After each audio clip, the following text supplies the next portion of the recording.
More teens and young adults are coming forward saying they were abused by staff in Oregon's youth correction system. In a lawsuit, they claim the abuse happened at Oregon Youth Authority facilities.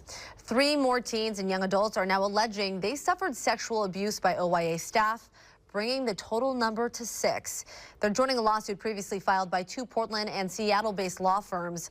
Oregon Youth Authority facilities are used for people under 18 who are convicted of serious crimes. According to these new lawsuits, the abuse happened at the McLaren Youth Correction Facility in Woodburn and the Oak Creek Youth Correction Facility in Albany.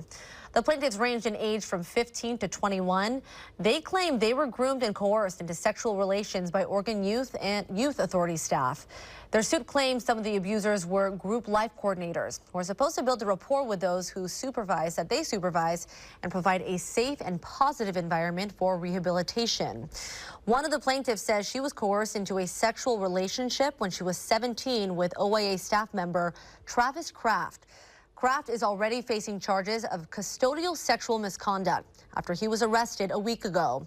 He is the second staff member to be charged after Emily Echtkamp was charged with sexually abusing incarcerated youth less than a year ago.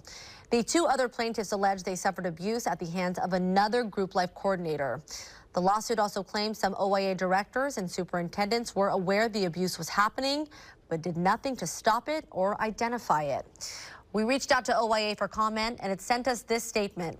The conduct alleged runs completely against our values and commitments to our youth, as reflected by our 100% success rate in independent pre-audits over the last 2 years. We will continue to offer multiple avenues for our youth to report violations and to encourage reporting.